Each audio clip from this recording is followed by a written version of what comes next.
serve. That's very different than what's at issue here, to say the least. Hey everybody, this is Marcel with Ernie Racing News. I just came across of Vivek Ramaswamy, sorry on the pronunciation, where he pledges to withdraw from the Colorado GOP primary ballot until Trump is also allowed to be on the ballot, and I demand that Ron DeSantis, Christie, and Nikki Haley do the same immediately, or else they are tacitly endorsing this illegal maneuver which will have disastrous consequences for our country.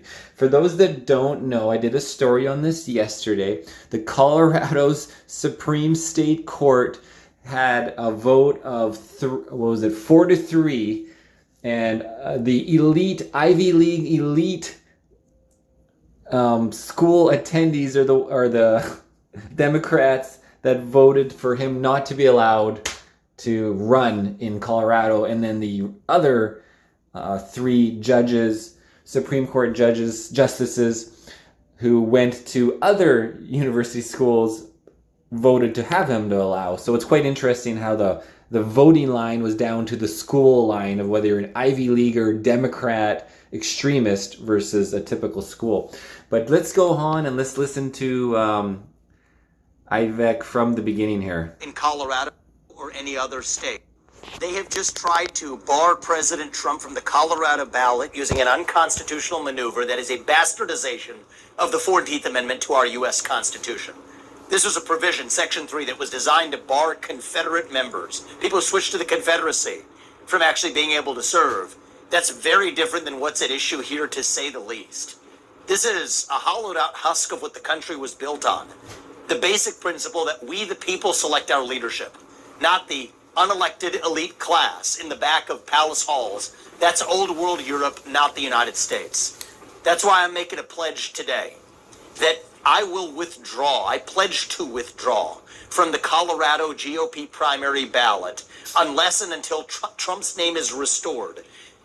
And I demand that Ron DeSantis and Christie and Nikki Haley do the same thing, or else these Republicans are simply complicit in this unconstitutional attack on the way we conduct our constitutional republic. I refuse to be complicit in that. I think what they're doing is wrong.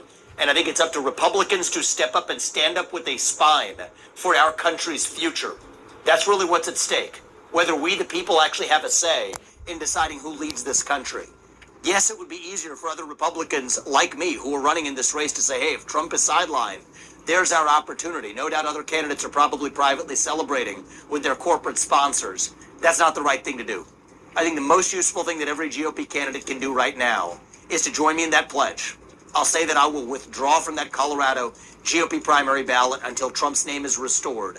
This belongs to the people, not to the unelected Democratic cabal of judges in Colorado or any other state.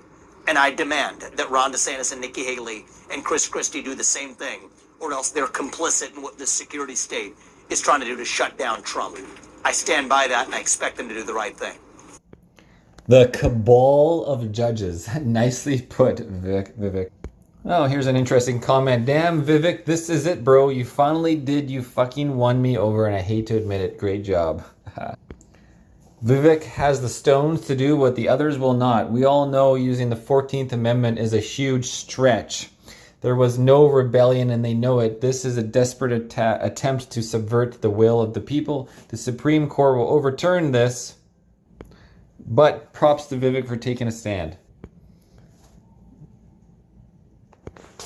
And for those that missed my story yesterday, it was 14 hours ago. It's called the Colorado Undermines Democracy in the Name of Democracy. And back to what I said earlier, the state Supreme Court ruled in a 4-3 decision that the former President Donald Trump, currently the most popular presidential candidate, was disqualified from appearing on Colorado ballots for the 2024 presidential election.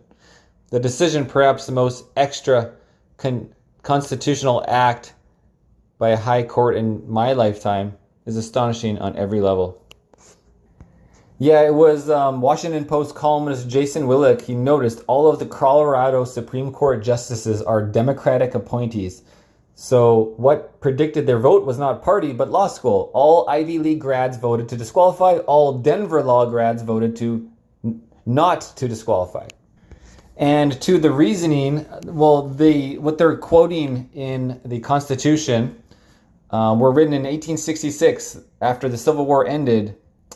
And January 6th was this is written from this actually Democrat here. January 6th was my third day in Congress. I had to be evacuated from the House chamber after a violent mob stormed the Capitol that day. Well, I would dequote that or correct that. I considered it then and considered it now a dark and shameful day. But no federal court has found, nor is the Justice Department even alleging that Trump is guilty of anything close to insurrection or rebellion.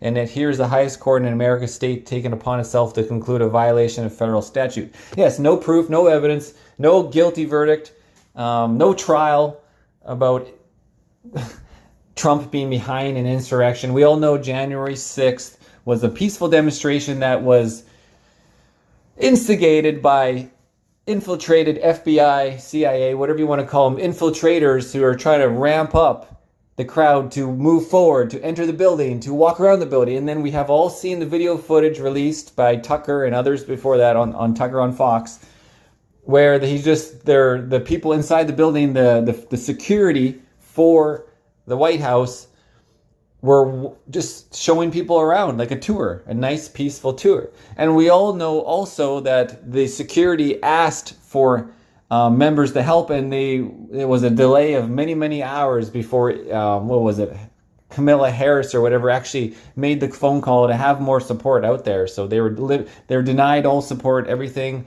It was all set up. Anyways, this is Ernie Racing News, guys.